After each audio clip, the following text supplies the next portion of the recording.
Selamat datang di Pikes. Seneng banget gue Inga Putra bisa nemenin lu semua di episode ke-6 pada season kedua. Nah, kali ini gue kedatangan seorang tamu yang cukup fenomenal. Beda dari yang lain. Kenapa gue bilang beda? Karena dia adalah orang yang memiliki background dari dunia desain interior.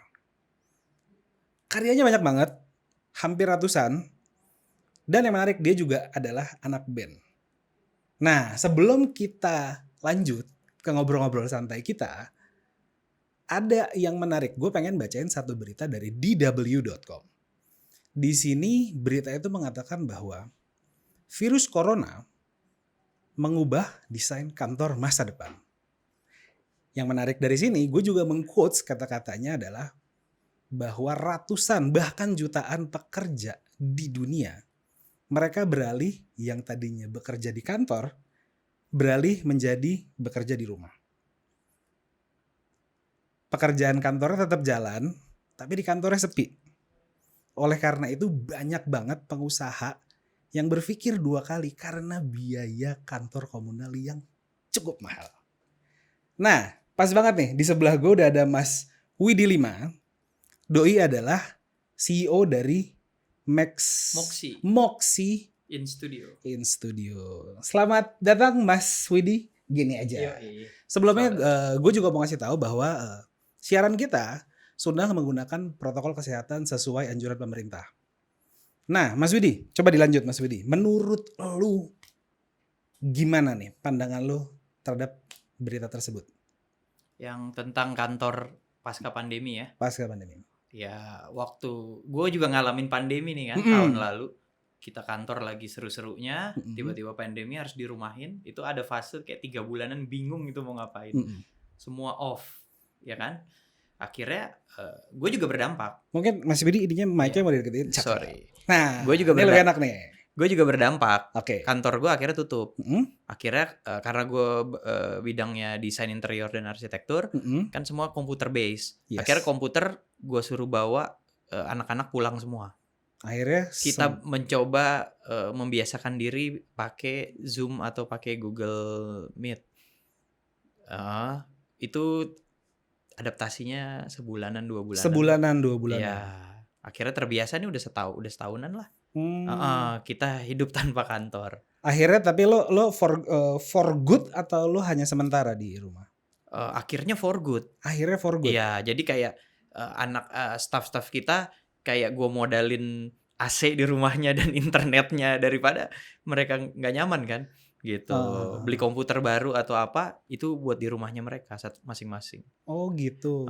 Tapi pada akhirnya begitu sekarang udah mulai tight lagi, kayaknya ngantor untuk berdiskusi gitu, brainstorming tuh penting deh. Banget.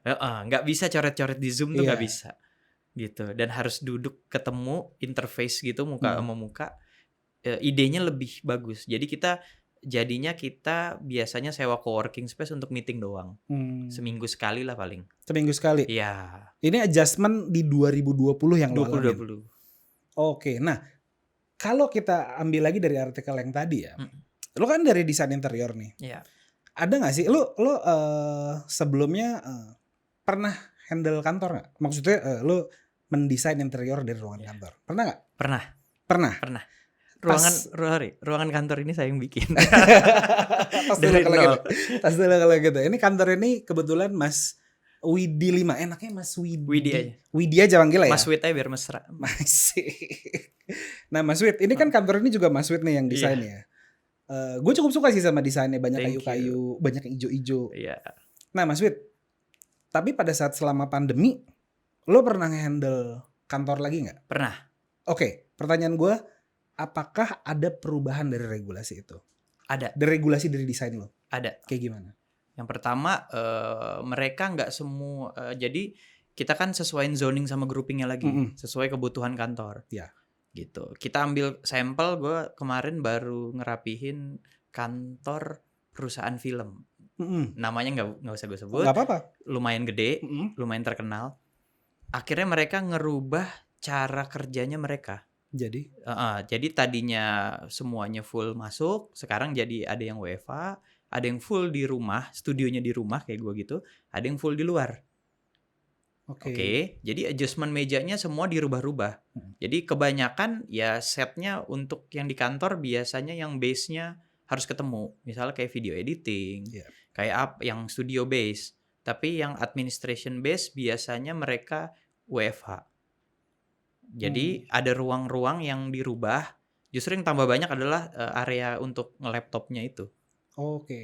Dan jaraknya udah jadi dijarak-jarakin. Berarti makan tempat ya kayak gitu ya? Iya. Lebih makan tempat? Lebih makan tempat. Nah, kalau di satu sisi lagi nih, misalkan kan secara yang udah gue observe nih ya, lu itu lebih banyak mengerjakan pekerjaan yang di rumah. Iya. Untuk rumah, sorry. Iya. Untuk rumah. Iya. Nah, kan ini orang-orang banyak yang beralih nih. Kalau kita relate sama berita yang tadi ya, orang-orang tuh banyak yang beralih kan. Yang tadinya dia WFO, ternyata dia jadi WFH. Betul. Nah, ada nggak request tersendiri buat itu? Ada. Nah, ini berarti hitungannya blessing in disguise ya? Betul. Oke, boleh diceritain nggak? Jadi gini, pada saat pandemi itu justru alhamdulillah gue lebih banyak job bisa dibilang. Lebih banyak job guys. Terus beneran. Serius? Karena lebih banyak orang yang di rumah. Dia duduk di rumah, dia nggak ngapa-ngapain, dia berpikir rumahnya mau diapain. Nah, atau dia bekerja dan beraktivitas di rumah. Dari mulai kantornya pindah ke rumah, maupun dia bikin usaha kue-kuean, bikin jualan online, sampai kotak-katik sepeda, maupun kotak-katik tanaman ablikua yang mahal-mahal itu tuh. Gue udah dapetin klien yang itu semua. Jadi rumahnya itu fungsinya bertambah selain tempat tinggal. Jadi tempat kerja? Ada yang kerja, tempat hobi, tempat apa, mostly nambah fungsi aja. Hitungannya beneran blessing in disguise. Iya, alhamdulillah. Berkah pandemi. Ada lagi nih baru nih. Kita kemarin ngomongnya blessing in disguise, cuman kalau Mas Widi bilangnya berkah pandemi. Berkah pandemi. Emang by the way, kalau kita ngomongin yang kemarin-kemarin, emang project apa aja yang kandas? Ada nggak project yang kandas pada saat 2020? Project yang kandas yang gede-gede sih. Wow. Emang projectnya gede-gede banget sih ya Mas Widi ya? Alah. Kayak yang gue dengar kemarin tuh Mas Widi itu sempat bikin kasino. Ya. Nah ini dia nih, nanti kita lanjut ke situ ya. Nah cuman kalau misalkan project-project hotel gitu pernah ngerjain nggak? Ya, jadi kebetulan saya sendiri juga ada grup hostel gitu.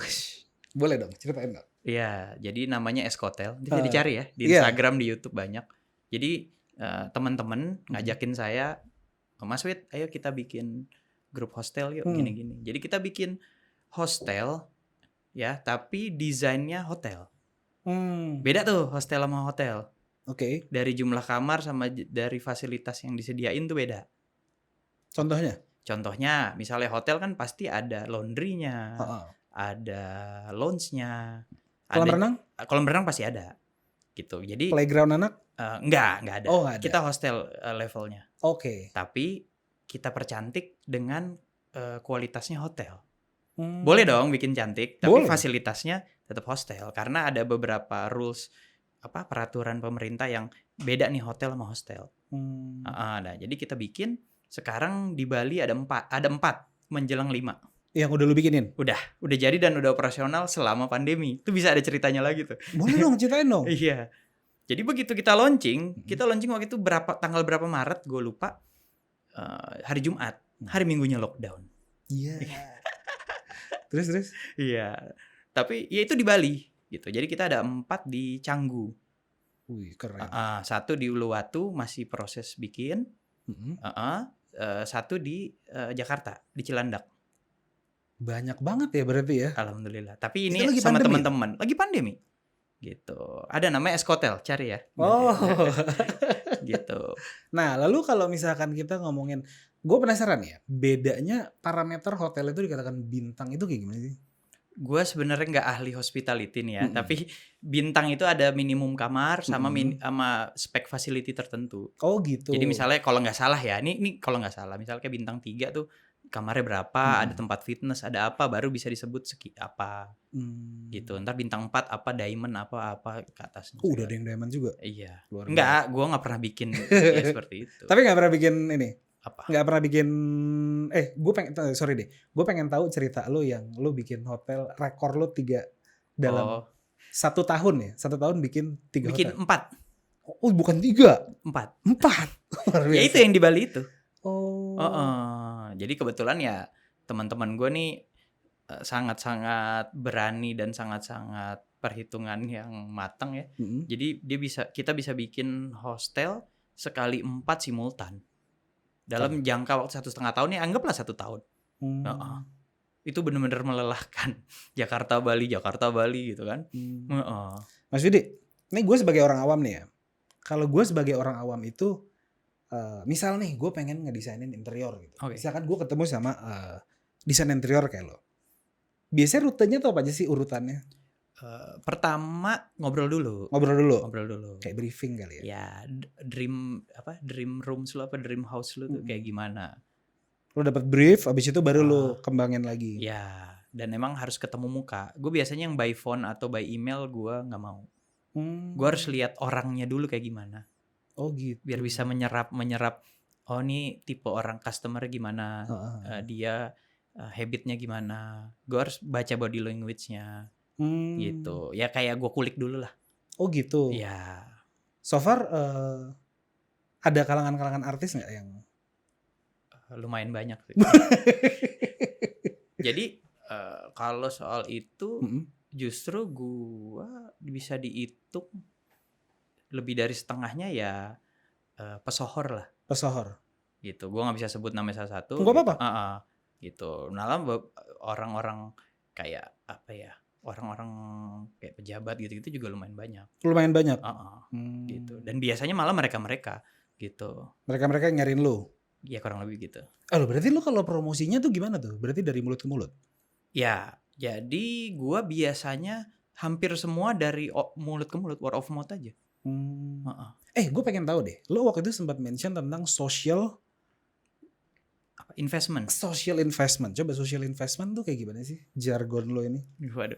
Asik. Jadi gua juga baru sadar sih belakangan. Oke. Setelah gue ngejalanin usaha gue kan, dari dulu kan, misal kayak orang tua gue yang satu suruh gue jadi pegawai negeri, bokap gue suruh gue jadi tentara, jadi polisi gitu kan. Gue nggak mau, gue mau jadi pengusaha aja. Oke. Base-nya karena nggak mau nurut orang tua aja. Oke. Gue jalanin, naik turun segala macem, sampai di titik hari ini ya. Setelah gue hitung-hitung, ternyata yang paling berguna dari yang gue jalanin adalah si social investment, yaitu gue dari kecil, ya bisa dibilang dari kecil lah, hobinya berteman, main sama orang semua. Nggak semuanya juga suka sama gue sih, tapi biasanya yang nggak suka sama gue tetap nyariin gue kalau ada perlu. Tapi gue sempat ngeliat ya, lucunya gue ngeliat Instagramnya Mas Widi ini, Instagram itu cukup lucu loh komentarnya. Kayak ada satu postingan lo yang lo posting naik sepeda, ya orang-orang lagi pada naik sepeda, cuman tetap aja muka gue tetap standar. Gimana sih waktu itu? Gue suka bercanda aja. Iya. Gue lumayan suka kayak ngulik-ngulik jokes gitu, kayak dark jokes apa-apa. Gue suka komedi aja. Pasti orang-orang seneng lah main sama lo. Teman-teman gue aja ternyata kenal sama dia semua. Kayak kemarin salah satu yang diinin, yang lo kerjain projectnya. Yang di podcast ini juga. Masih ingat Lale yang kemarin. Nah, rumahnya Mas Lale, Mas Widi juga yang bikin. Ya, gue yang betul-betulin lah. Oh, lo yang betul-betulin. Kayak kemarin dia bocor rumahnya, nelfon lo juga. Iya. Tadi di off air Doi ngomong, iya pas abis banget gue nonton, lagi nonton Lale, tiba-tiba Doi nelfon gue. Mas Wid, ini gue genteng gue bocor nih. Lale buat yang denger, nih orangnya ada depan gue. Ya gitu, jadi yang tadi social investment nyambungnya adalah gue main sama semua orang gitu. Kebetulan gue juga suka musik, dulu ngumpulnya di komunitas anak-anak band gitu kan, sampai berkembang sampai sekarang. Ya gue tetap jadi teman mereka seperti mereka dulu. Kalau gue prinsipnya gitu, mau udah segede apapun teman lu, dia tetap teman lu yang dulu. Ya, jadi gue nggak bikin border di mereka. Jadi mereka nyariin gue, Wit rumah gue bocor, gue dateng, mau jam 2 pagi ke jam 3 pagi gue dateng, kalau gue bisa ya.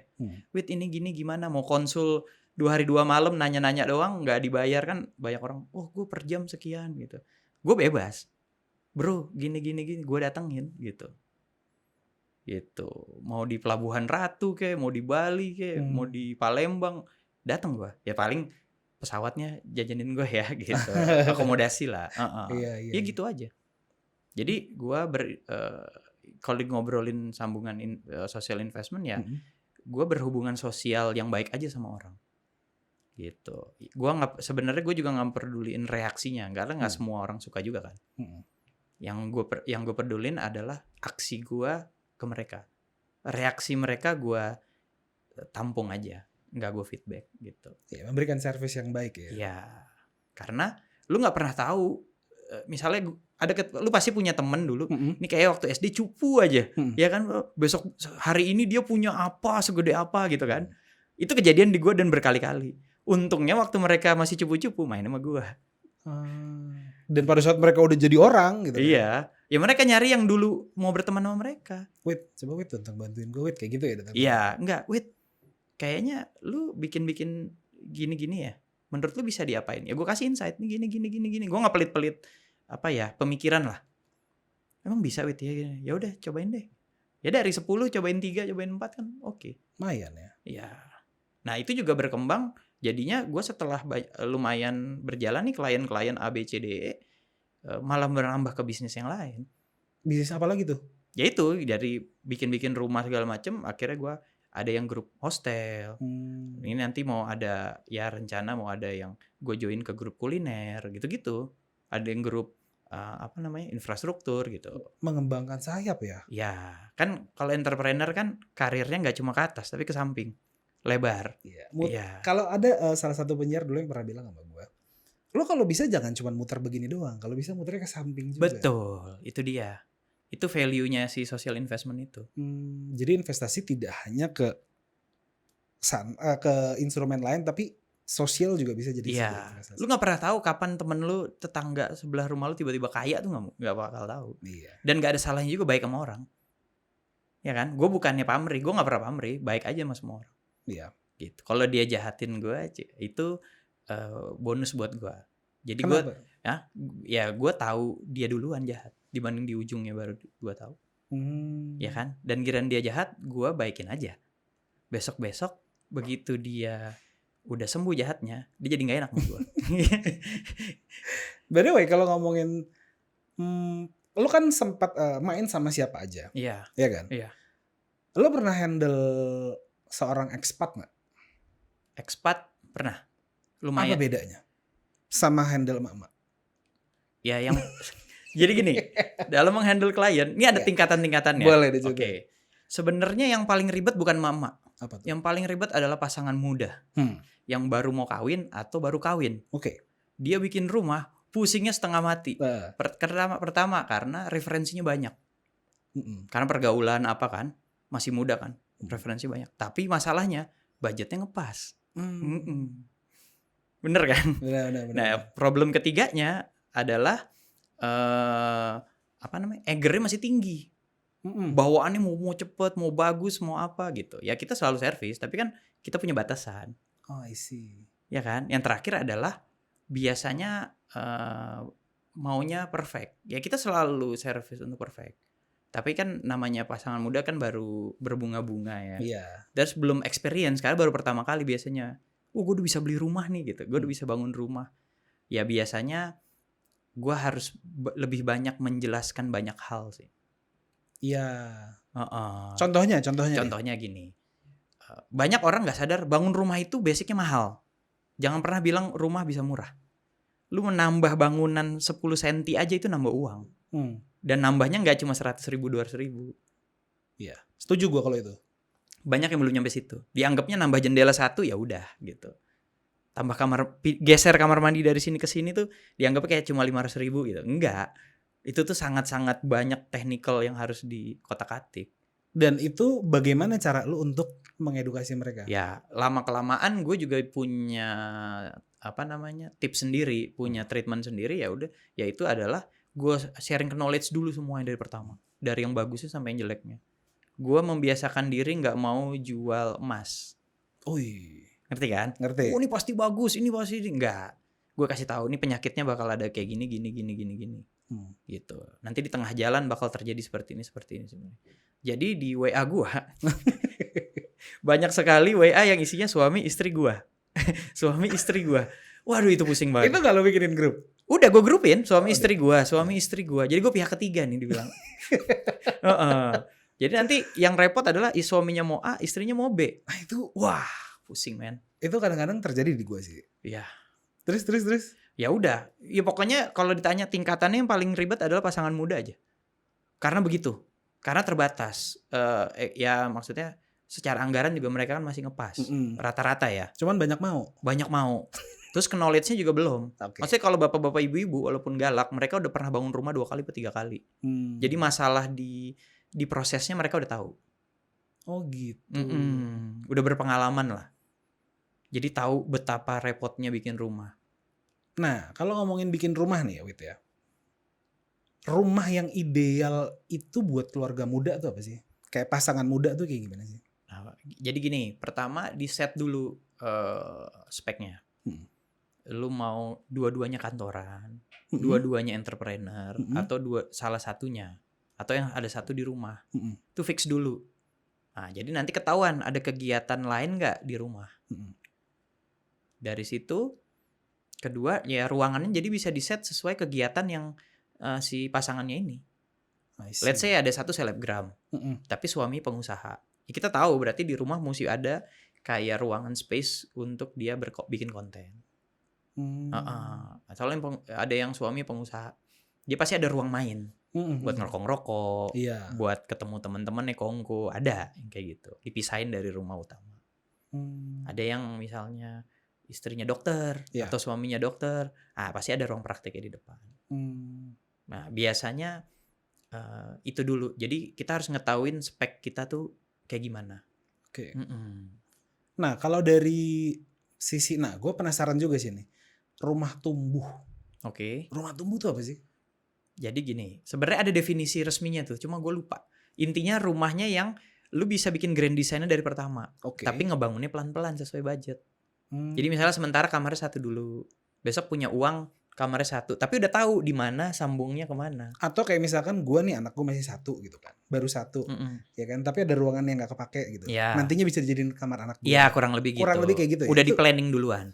Oh. Tapi ngebangunnya sesuai anggaran atau sesuai kemampuan dulu. Kalau dari lu sukanya desainnya kayak gimana sih, Wit? Kalau gue pribadi sih, gue lebih suka yang bisa dibilang kayak modern minimalis, mungkin agak-agak tropical kali. Karena gue suka banget kayak di Bali gitu. Jadi enak sih ya kalau di Bali. Kalau ada klien yang ngebebasin gue ngedesain dari awal, pasti gue biasanya tropical. Karena gue seneng bukaan yang jendela gede-gede dibuka, ada angin. Kalau tropical tuh fasad depannya kayak gimana sih bentukannya? Biasanya sih relatif, tapi tropical lebih ke arah kita bagusin di dalam. Jadi gimana caranya di ruang tengah lo apa di depan kamar ada taman, selalu ada taman, dan bukaan sirkulasi masuk sama keluar. Gitu. Dan biasanya rumah-rumah tropical biasanya ya nggak terlalu memperdulikan kayak orang bisa lihat dari depan. Justru mereka lebih mau privasi karena fokusnya di dalam. I see. Menarik juga. Nah, Wit, kalau kita ngomongin dari sisi bisnis nih, lo ngelihat desain interior ke depannya itu akan gimana? Karena kita kan tahu ya pandemi itu nggak kelar-kelar nih men sampai sekarang. Kita juga nggak tahu nih tahun depan akan kayak gimana. Kalau menurut lo ke depannya dari sisi bisnis kayak gimana? Kalau desain interior gue lihat nih, ya gue udah lumayan sih berapa ya, dari 2013 sekarang udah berapa tahun? Lama juga. Berarti lu awal berkarir dari tahun 2013? Ya, sebenarnya jauh di belakang itu. Jadi gue masih belum lulus kuliah, gue udah ngikut-ngikut orang atau ambil-ambil project. Meskipun banyak yang failed juga ya, tapi 2013 pengalaman. 2013 sampai sekarang berarti udah 10 tahun? Iya. 10 tahun ya? Berapa? 9 dong? Sekarang 2021. 2013, 14. Ini kita hitung banget capek nih. 13, 14, ya 7 tahun, 8 tahun. 8 tahun lah. Oke. Let's say 8 tahun. Oh gitu. Udah 8 tahun lu berkarir di sini dan lu kedepannya menurut lu gimana? Jadi gue lihat sih tambah tahun orang tambah care sama desain interior ya, arsitektur gitu. Dulu kan kayak gue bisa bikin rumah sendiri gitu kan. Gue bisa rancang-rancang sendiri. Banyak itu gue nemu banyak mulut-mulut yang kayak gitu dari tahun-tahun berapa, tapi makin kesini dia makin sadar, iya kayak gue perlu deh lu ya. Ada teman yang kayak gue bisa nih bikin sendiri, gue cuma perlu lu coret-coret doang. Biasalah stigma profesi mah banyak lah. Itu kayak terjadi deh sama gue. Ya. Gue dulu sempet naksir banget kompleks rumah kayak di rumahnya Lale. Kompleks rumahnya Lale itu dia kan klaster ya modelnya. Klaster bentuk tanahnya setengah-setengah gitu kan. Iya kan? Iya. Nah, Karena kita terinspirasi sama rumah itu, cuman harganya di sana tuh mahal Iya. banget ya kan. Akhirnya kita desain sendiri. Oke. Nah, di saat kita desain sendiri, akhirnya kita fail. Iya. Gua nggak memikirkan pada saat itu, bukan gue sih basically Iya. keluarga gue gitu. Tidak memikirkan basically di mana harus menaruh jemuran. Nah, Lo tau hasilnya apa? apa? Gue jemur di depan garasi. Serius. Dan itu terjadi apa gue? Nah, itu juga terjadi sama gue sampai bulan lalu ya. Hah. Ini cerita aja, gue gak nyebut nama ya. Boleh. Ada seorang relasi gue nelfon, "Wait, tolongin gue dong." Dia kirim video, dia ngecor jebol. Ya. Serius. Untung nggak ada korban jiwa, nggak ada korban apa ya. Sorry, jebolnya tuh gimana sih maksudnya jebol? Iya, dia nggak di, kan gini. Ngecor tuh simple, Mm-mm. ya kan? Tapi tetap butuh teknik kan, gitu. Dan butuh rancangan. Kalau dulu nih, kalau dosen gue nonton nih, gue dulu sering diomel sama dosen gue. Gagal dalam merencana sama juga merencanakan kegagalan. Lu bikin dulu gambar rancangan yang benar. Oke. Udah benar, baru lu bikin yang benar. Kalau nggak ada gambar rancangan langsung lu bikin, ya gimana mau benar? Iya. Iya kan? Gitu. Even orang yang udah selalu bikin rumah beribu-ribu rumah aja pasti bikin rancangan dulu sebelum bikin. Dan final dulu di rancangannya kan. Tetap aja ada kekurangan, apalagi yang nggak ngerancang. Gitu. Apalagi konstruksi, jangan pernah ngeremehin konstruksi deh. Nyawa tuh taruhannya tuh. Oke. Gitu. Bener sih ya. Nah, ini cukup relate sih sebetulnya kalau misalkan kita ngomongin bisnis ke depan gitu ya. Ya. Well, ini relate banget sama Pinvest. Kenapa? Karena kita ngomongin investment deh. Ya. Dari bisnis ke depan. Oke. Gua penyesalan terbesar gua pada saat itu adalah gua tidak banyak melek soal itu. Oke. Ya kan? Yang mengakibatkan sebenarnya penghasilan gua nggak berkurang. Cuman entah gimana ada force major yang buat gua tiba-tiba gua jadi keselak deh intinya pada saat pandemi. Nah, lu gimana waktu itu? Jadi bisa dibilang gue keselaknya sebelum pandemi malah. Bener-bener kayak berapa bulan, ya nggak nyampe setahun sebelum pandemi lah. Gitu. Gue bener-bener keselak juga tuh. Ya. Dalam hal investasi segala macem. Bisa dibilang kayak semacam, sebenarnya salah juga sih. Dulu jadi ada era di mana harga rumah segala macam murah kan. Ya. Itu tahun berapa ya, 2000 berapa belas gitu kan. Semua orang berbondong-bondong beli rumah kan. Ya kan, invest sini, DP sini diputer-puter termasuk saya. Oke. Ya kan. Akhirnya saya terguling-guling karena terlalu banyak cicilan lah ibaratnya gitu. Oke. Dari belajar kesalahan itu lu sekarang ini adakah investasi yang lo lakuin? Jadi investasi tetap sama.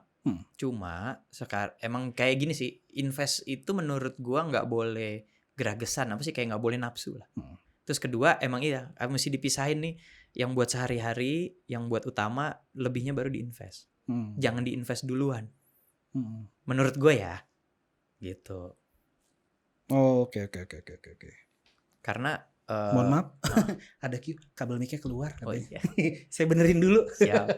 Soalnya juga kan banyak lah, kita tahu lah, teman-teman juga semua, ya namanya masih muda kan, invest sana sini, tapi ibaratnya duit cicilan rumah, cicilan mobil aja terkatung-katung. Iya, gitu. demi invest kan. Iya. Tapi memang kan ada juga yang bilang mendingan invest dulu, sisanya baru jajanin. Benar, itu benar. Tapi kan invest dulu baru jajanin itu benar. Tapi lu yang utama dulu, makan dulu. Iya. Makan, bayar listrik, bayar apa itu dulu. Bills dulu. Tapi lu so far udah invest di instrumen apa aja? Sebenarnya gue nggak terlalu into di invest yang keuangan ya. Karena gue tipe orang yang pengennya investnya yang ada wujudnya. Oke. Properti misalkan? Ya kayak gitu. Mobil? Enggak sih, lebih ke biasa. Gue kalau yang ada wujudnya mungkin ya paling properti lah, tapi nggak banyak. Properti sama biasanya gue seneng sama yang hobi-hobi sih. Kayak misalnya gue masih suka ngumpulin gitar atau bass. Tapi nanti kayak kita kesana tuh. Ya, kita bakal ngomong situ tuh. Nah itu gue anggapnya investasi. Karena untuk tipe-tipe tertentu yang ngerti-ngerti musik, gitar atau bass apa alat musik lah, yang tipe tertentu dan seri tertentu, itu kalau lu keep harganya bisa. Iya, gue tahu tuh. Kayak teman gue kemarin ada yang ngumpulin gitarnya banyak banget. Ya. Kayak Gibson apa segala macam. gue walaupun nggak banyak, gue kadang-kadang suka iseng aja. Kalau ada yang BU apalagi pandemi banyak yang BU kan, teman-teman musisi, bro, jual efek gitu kan. Kalau ada yang WA, bro, apa kabar? Nah, ini udah tahu nih. Tapi profilnya anak band di apa profil pic-nya. Udah pasti dia jual alat. Udah kurang lebih, ya. Iya. Gitu. Kalau kata nyokap gue nih, kalau kita ngomongin investasi lagi ya, kalau kata nyokap gue, kalau lu buang duit lu untuk renov rumah atau apa, nggak apa-apa, nggak, itu produktif. Setuju nggak lo sama? Setuju ya? Setuju banget. Karena gini, dengan rumah lu enak, lu nyaman, energi lu bakal tambah banyak untuk nyari duit lah gitu. Asik, luar biasa loh. Iya. Bener sih, gue setuju. Gue gitu. Gue prinsipnya bukannya karena gue pengen jualan ya. Misalnya sama klien gue, rumah gini nggak apa-apa, invest di rumah kalau lu seneng. Jadi nanti tenaga dan waktu lu, biar gue yang ngurusin nih rumah lu. Tenaga waktu lu cari duit aja lagi yang banyak. Benar. Gitu. Banyak orang yang kenapa tahu nggak? Kenapa kayak tempat-tempat hiburan malam gitu-gitu apa penuh apa? Karena dia nggak nyaman di rumah. Asik. Benar nggak? Setuju. Iya. Kalau kasurnya empuk dia tidur di rumah, men, nggak di hotel. Kalau tempat ngerokoknya enak dia akan di rumah. Iya benar. Gitu. Kucing kalau ikannya enak pulang ke rumah pasti. Iya. Bapak bisa aja nih. Tos dulu, Pak. Makanya gue bikin sarangnya yang enak. Iya. Jadi di rumah aja. Jadi dia nggak kemana-mana ya. Iya betul. Jadi pas tuh ya hashtag di rumah aja. Di rumah aja. Iya, luar biasa. Kita ngomongin ke personal lain deh kalau gitu deh. Iya. Mas, lo dari tadi kan kayaknya pengen banget nih cerita lo anak band. Boleh ceritain nggak hobi lo apa? Ya dari dulu sih gue emang berkecimpungnya di komunitas anak band sih. Gitu. Ya teman-teman gue sekarang udah yang levelnya udah ngeri-ngeri lah dalam hal permusikan lah. Contohnya Lale. Iya Lale lah gitu. Udah kenal dari lama banget.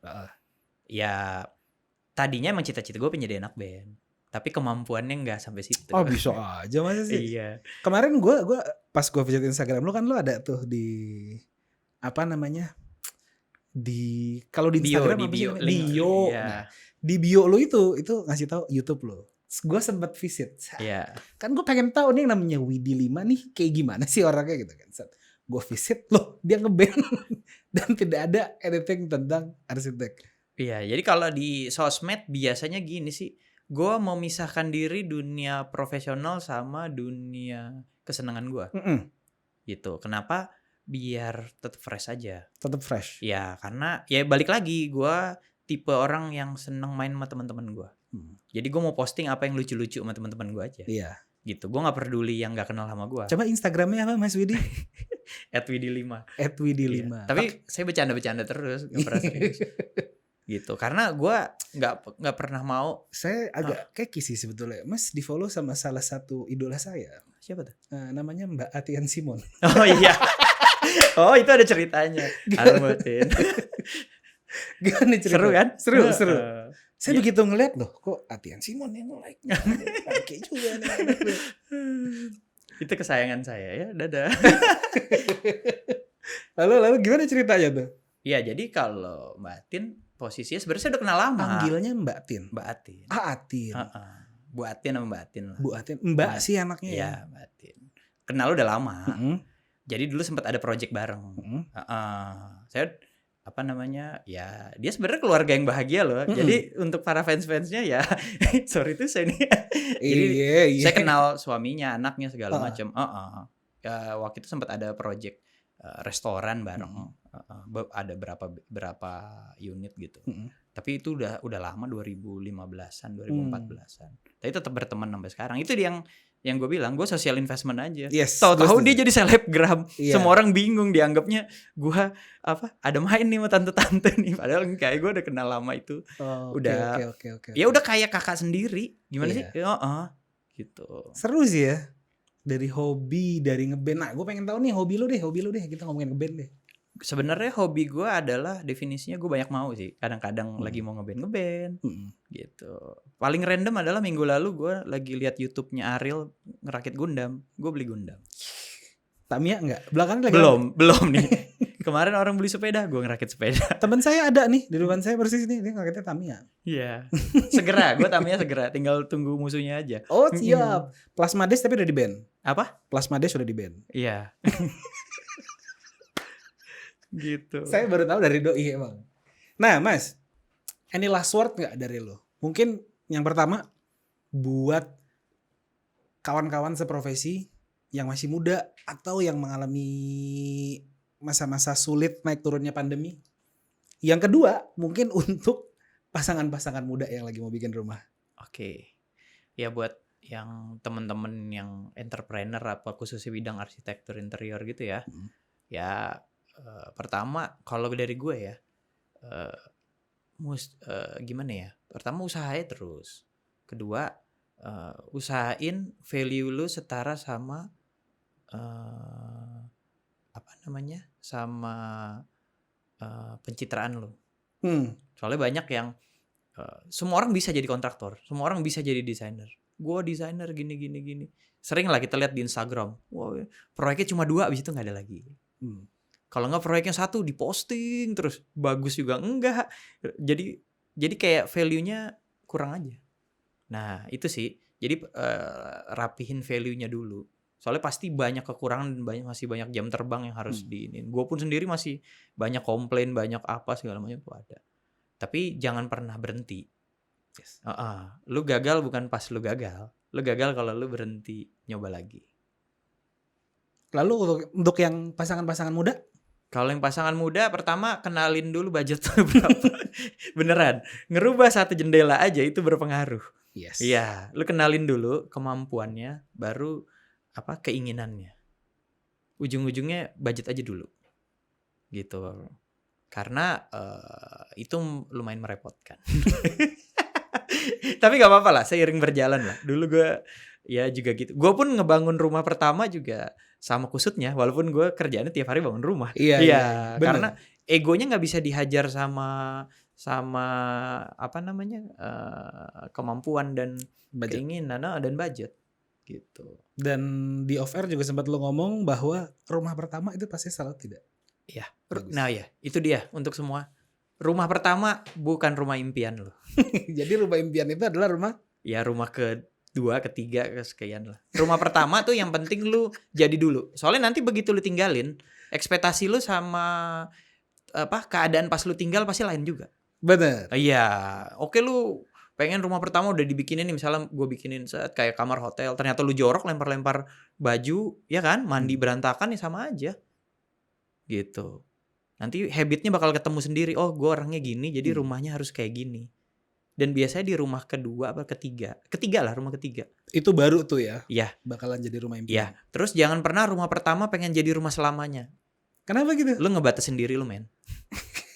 Anak-anak zaman sekarang tuh gue hitung-hitung 5 tahun 6 tahun sekali bisa beli rumah kok.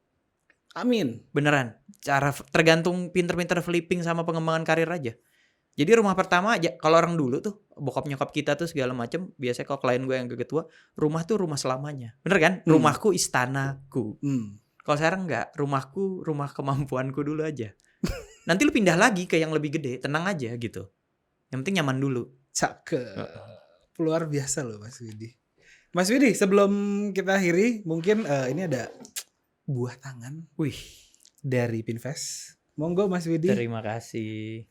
Nah Mas Widi, thank you Pinvest. Kayaknya kita seru banget ya kalau kita akhiri diskusi seru kita ini ya. Maksudnya sayang banget kalau kita akhiri diskusi seru kita ini. Mungkin kita bisa bikin sesi kedua lagi ya Mas. Siap. Mau nggak diundang? Mau dong, mau banget. Asik. Ya udah. Mau cerita yang mana? Itu Atin Simon. Halo Mbak Atin. Ya wes lah kalau kayak gitu kita langsung tutup aja. Jangan lupa dengerin ngobrol-ngobrol santai kita yang pasti ada di Spotify. Dan juga ada di Google Podcast. Dan yang terakhir, jangan lupa nonton kita di YouTube.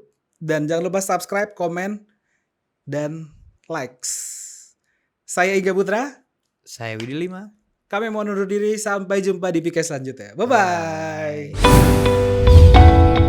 Bye.